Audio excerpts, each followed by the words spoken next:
ओम शांति। मीठे मीठे रूहानी भाई बहनों, आप सभी का मुरली के मीठे वचन चैनल पर हार्दिक स्वागत है। आशा है आप सभी शिव बाबा की याद में स्वस्थ, प्रसन्न और शक्तिशाली होंगे। हर दिन की मुरली हमें जीवन को श्रेष्ठ बनाने की नई दिशा देती है। आज भी बाबा हमें याद दिला रहे हैं कि हम साधारण आत्माएं नहीं, बल्कि पुरुषोत्तम बनने वाले संगम युगी ब्राह्मण हैं। इसलिए हर कर्म ऐसा हो जो हमें श्रेष्ठ बनाए और बाबा का सच्चा मददगार बनाए। तो आइए पहले आज के कुछ अनमोल महावाक्यों पर मनन करते हैं। संगम युग का हर श्रेष्ठ कर्म भविष्य की श्रेष्ठ तकदीर बनाता है।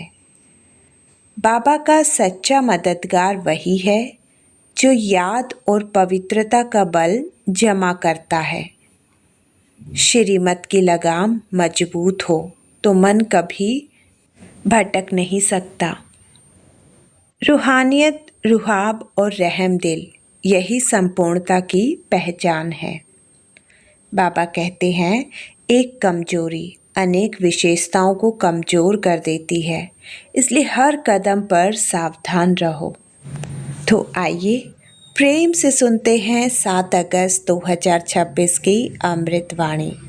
लेकिन उससे पहले सच्चे दिल से बाबा को याद करके कमेंट में ओम शांति जरूर लिखिएगा।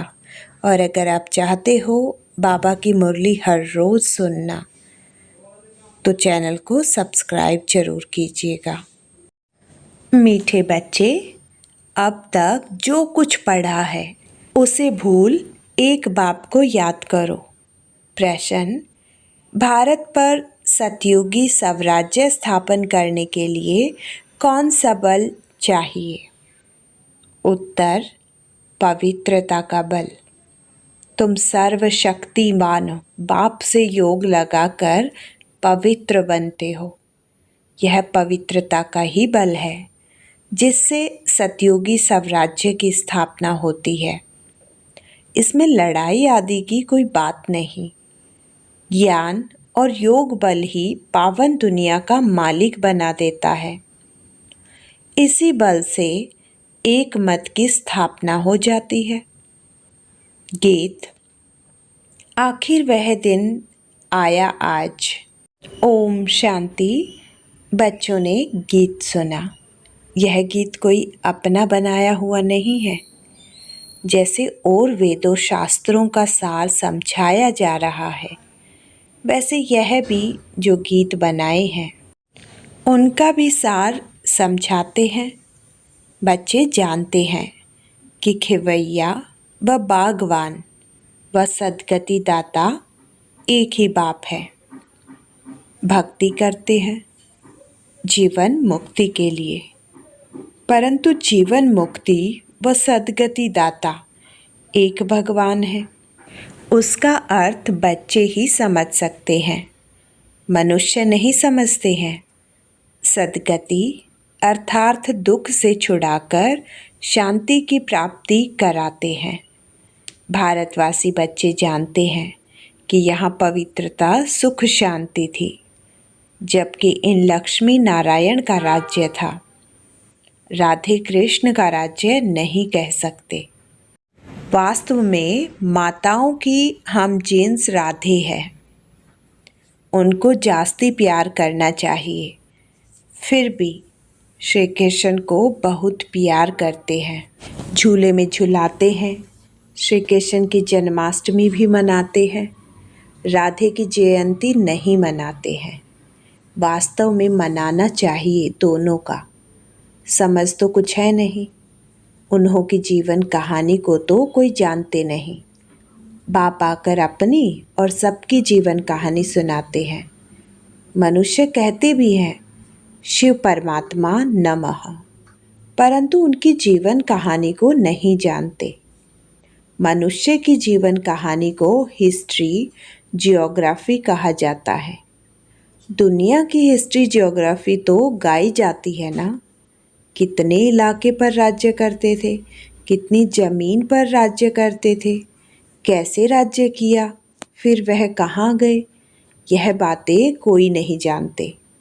तुम बच्चों को अच्छी रीति समझाया जाता है। रचयिता और रचना की नॉलेज बच्चों को समझाते हैं।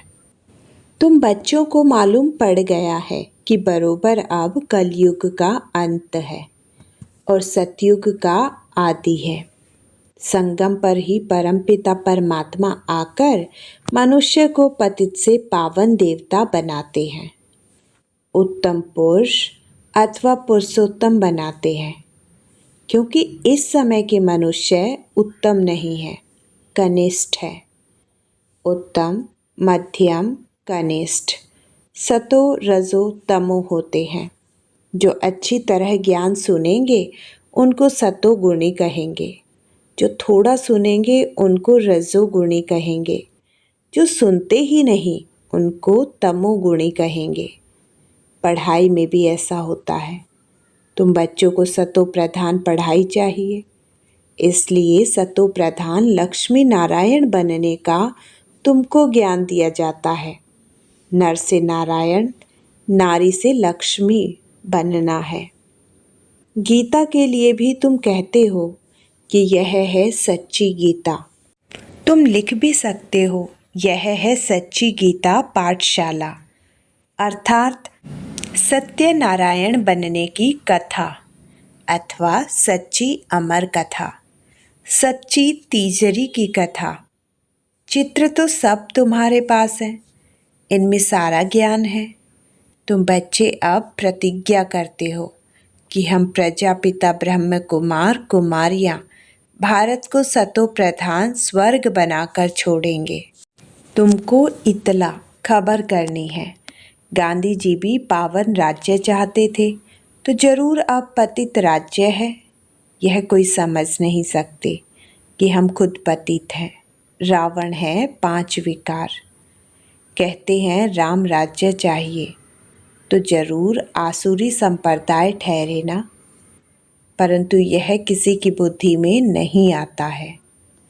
कितने बड़े बड़े गुरु लोग भी इतना नहीं समझते हैं। तुम बच्चे इतला करते हो कि हम श्रीमत पर ब्रह्मा द्वारा 5000 वर्ष पहले मुआफिक दैवी राज्य स्थापन करेंगे। यह है पुरुषोत्तम संगम युग, जबकि कनिष्ठ पुरुष से सतो प्रधान पुरुषोत्तम बनते हो। मर्यादा पुरुषोत्तम आदि सनातन देवी देवता धर्म ही है। अब एक ही देवी देवता धर्म की स्थापना होती है, फिर दूसरे धर्म होंगे ही नहीं। तुम बच्चे सिद्ध कर समझाते हो कि सतयुग में एक धर्म, एक ही राज्य था। भले त्रेता में सूर्यवंशी से बदल चंद्रवंशी में जाते हैं, परंतु होगी एक ही भाषा। अब तो भारत में अनेक भाषाएं हैं। बच्चे जानते हैं कि हमारे राज्य में एक ही भाषा थी। आजकल तो बहुत कुछ देखते रहेंगे, जैसे मुसाफिरी से नज़दीक आते जाते हैं। अपने देश तरफ तो खुश होते हैं कि अब अपने घर आ गए, बस अब जाकर मिलेंगे। तुमको भी अपनी राजधानी का साक्षात्कार होता रहेगा, अपने पुरुषार्थ का भी साक्षात्कार होगा। देखेंगे कि बाबा हमको कितना कहते हैं कि पुरुषार्थ करो, नहीं तो हाय हाय करेंगे और पद भी कम हो जाएगा। योग की यात्रा सबको बताते रहो। समझाना तो बहुत सहज है, सीढ़ी कितनी सहज है।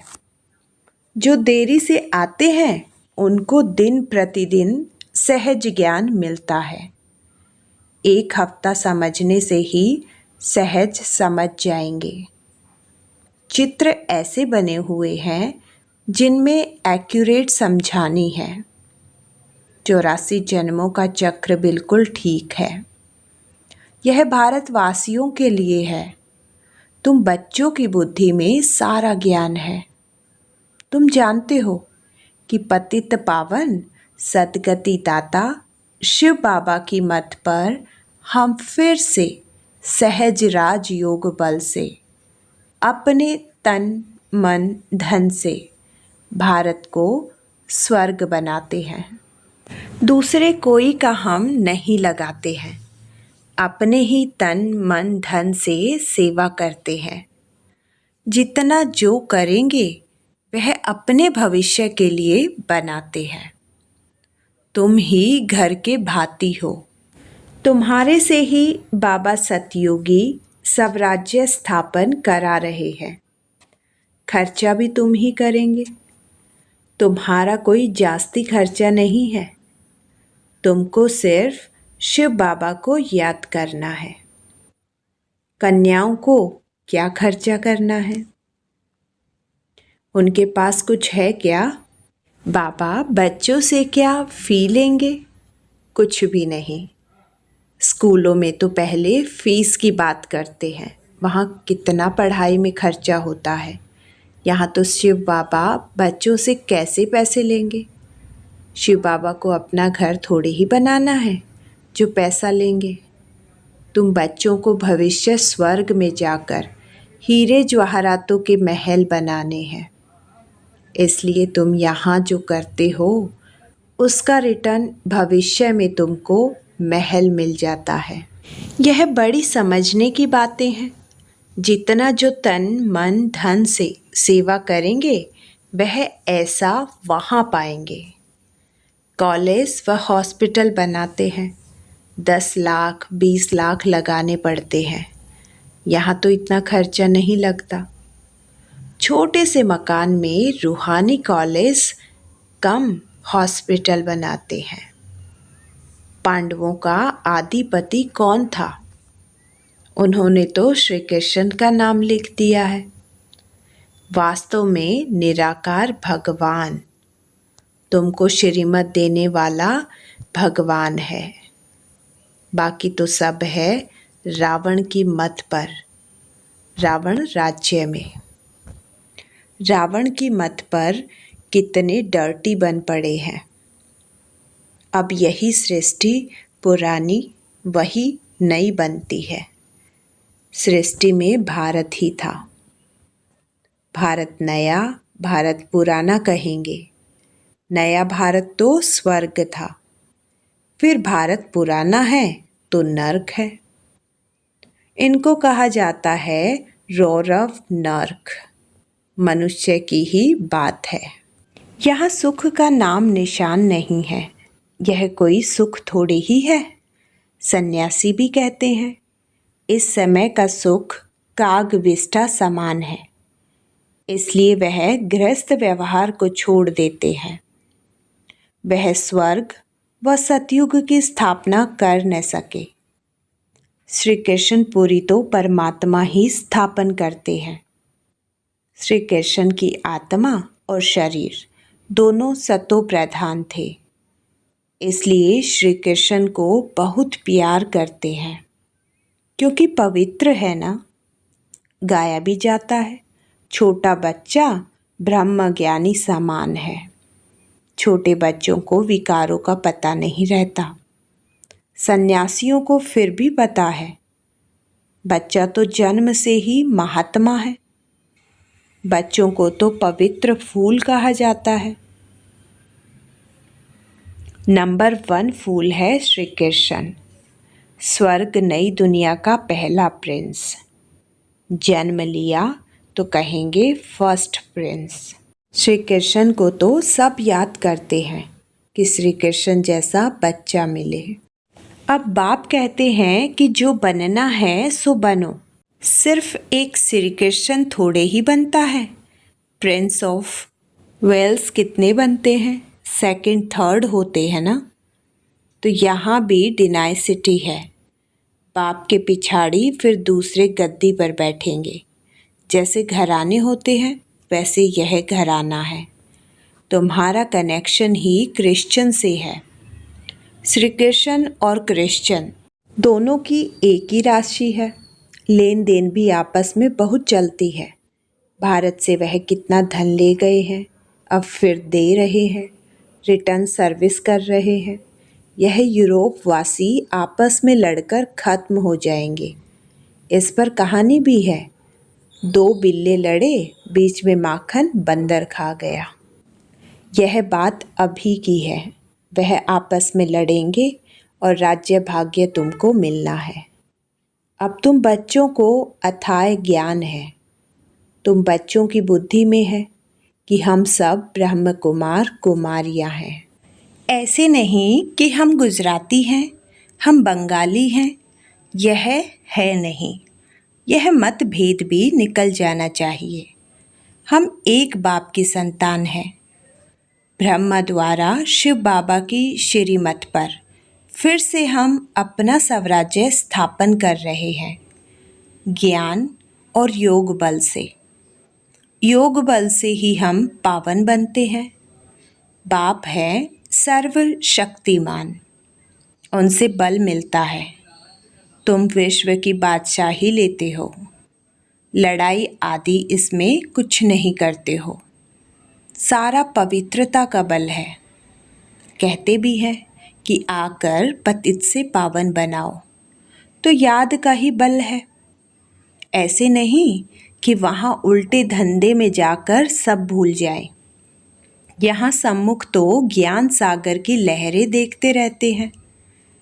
नदियों में तो वह लहरें नहीं होती हैं। सागर की एक लहर कितना नुकसान कर देती है। जब अर्थक्वेक होगी तो सागर भी उथल खाएंगे। सागर को सुखाकर जमीन ली है। वह जमीन फिर कितने दाम में बेचते हैं। तुम जानते हो यह बॉम्बे ही नहीं रहेगी। आगे यह बॉम्बे थोड़ी ही थी। छोटा एक गांवड़ा था। यह माताएं तो भोली हैं। यह इतना लिखी पढ़ी नहीं है। यहाँ तो पढ़ा हुआ सब भूलना है। तुम कुछ नहीं पढ़े हो तो अच्छा है। पढ़े हुए मनुष्य समझने समय कितने प्रश्न करते हैं। यहाँ तो सिर्फ बाप को याद करना है।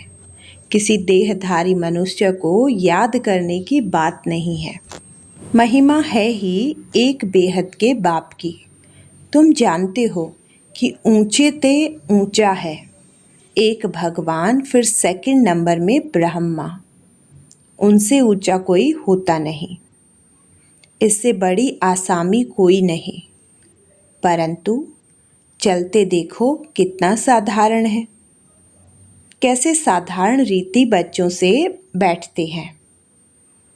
ट्रेन में जाते हैं। कोई क्या जाने कि यह कौन है। भगवान आकर ज्ञान देते हैं। जरूर प्रवेश कर ज्ञान देंगे ना। अगर श्री कृष्ण होता तो भीड़ मच जाती। फिर तो पढ़ा भी न सके, सिर्फ दर्शन करते रहें। यहाँ तो बाप गुप्त साधारण वेश में बैठ बच्चों को पढ़ाते हैं। तुम हो इनकॉग्निटी सेना। तुम जानते हो कि हम आत्माएं योग बल से फिर अपना राज्य स्थापन कर रहे हैं। यह पुराना शरीर छोड़ जाए, नया गोरा शरीर धारण करेंगे। अब है आसुरी संप्रदाय, फिर बनेंगे देवी संप्रदाय। आत्मा कहती है कि हम नई दुनिया में दैवी शरीर धारण कर जाएं, राज्य करूँगा। आत्मा मेल है, शरीर प्रकृति है। आत्मा सदैव मेल है। बाकी शरीर हिसाब किताब से मेल फीमेल का मिलता है, लेकिन मैं हूँ अविनाशी आत्मा। यह चक्र फिरता रहता है। कलयुग का विनाश भी जरूर होगा। विनाश के आसार भी सामने देखते हो। वही महाभारत लड़ाई है तो जरूर भगवान भी होगा। किस रूप में, किस तन में है, वह तुम बच्चों के अलावा किसी को पता नहीं। कहते भी हैं मैं बिल्कुल साधारण तन में आता हूँ। मैं श्री कृष्ण के तन में नहीं आता हूँ। यही पूरे 84 जन्म लेते हैं। मैं इनके बहुत जन्मों के अंत के भी अंत में आता हूँ। 84 जन्म सूर्यवंशी घराने वाले ही लेते हैं। वही पहले नंबर में आएंगे। साकारी झाड़ और निराकारी झाड़ दोनों का तुमको सारा ज्ञान है। मूल वतन से नंबरवार आत्माएं आती है। पहले पहले देवी देवता धर्म की आत्माएं आती है, फिर नंबरवार और धर्म वाले आते हैं। चित्रों में समझानी तो बड़ी ऊंची है। बच्चों को समझाना है, कुमारियों को खड़ा होना चाहिए। कोई बच्चियां ऐसी ऐसी बातें समझाएं तो कमाल है ना। कितना नाम निकालेंगी, लौकिक अलौकिक दोनों नाम बाला करेंगी। अच्छा, मीठे मीठे सिक्के लदे बच्चों प्रति माता पिता बाप दादा का याद प्यार और गुड मॉर्निंग। रूहानी बाप की रूहानी बच्चों को नमस्ते। धारणा के लिए मुख्य सार नंबर 1, संगम युग पर श्रेष्ठ कर्म करके पुरुषोत्तम बनना है। कोई भी ऐसा कर्म नहीं करना है जो कनिष्ठ बन जाए। नंबर 2, गुप्त रूप में बाप का मददगार बन भारत को स्वर्ग बनाने की सेवा करनी है। अपने ही तन मन धन से भारत को स्वर्ग बनाना है। याद और पवित्रता का बल जमा करना है। वरदान, अपनी संपूर्ण स्टेज द्वारा सर्व प्रकार की अधीनता समाप्त करने वाले प्रकृति जीत भव। जब आप अपनी संपूर्ण स्टेज पर स्थित होंगे तो प्रकृति पर भी विजय अर्थात अधिकार का अनुभव होगा। संपूर्ण स्टेज में किसी भी प्रकार की अधीनता नहीं रहती है, लेकिन ऐसी संपूर्ण स्टेज बनाने के लिए 3 बातें साथ साथ चाहिए। नंबर 1, रूहानियत। नंबर 2, रुहाब। नंबर 3, रहम दिल का गुण। जब यह तीनों बातें प्रत्यक्ष रूप में स्थिति में चेहरे व कर्म में दिखाई दे, तब कहेंगे अधिकारी व प्रकृति जीत आत्मा। स्लोगन, श्रीमत की लगाम मजबूत है तो मन रूपी घोड़ा भाग नहीं सकता। अव्यक्त इशारे, अपवित्रता के बीज को भी समाप्त कर संपूर्ण स्वच्छ पवित्र बनो। अगर कोई भी अपवित्रता वृत्ति स्मृति व संकल्प में है तो ब्राह्मणपन की स्थिति में स्थित नहीं हो सकते। इसलिए कदम कदम पर सावधान रहो। विशेषताओं के साथ अगर कोई एक भी कमजोरी है तो एक कमजोरी अनेक विशेषताओं को समाप्त कर देती है। आज की मुरली सुनने के बाद मैं आप सभी को एक छोटा सा आध्यात्मिक संकल्प देना चाहती हूँ। कमेंट में मुझे एक लाइन लिखिए। आज की मुरली का कौन सा महावाक्य आपके दिल को सबसे ज़्यादा छू गया, और आज बाबा की याद में एक सेवा अवश्य कीजिए। इस मुरली को कम से कम एक ऐसी आत्मा तक जरूर पहुंचाइए जिसे इसकी आवश्यकता हो। कौन कौन यह सेवा करेगा, मुझे कमेंट में मैं बाबा का मददगार हूँ लिखकर ज़रूर बताइए। आपके कमेंट पढ़कर मुझे बहुत खुशी होती है और अगली मुरली में आपके अनुभव भी साझा किए जा सकते हैं। फिर मिलेंगे बाबा की अगली मीठी मुरली के साथ। तब तक याद में रहिए, श्रीमत पर चलिए और हर कर्म को श्रेष्ठ बनाइए। ओम शांति।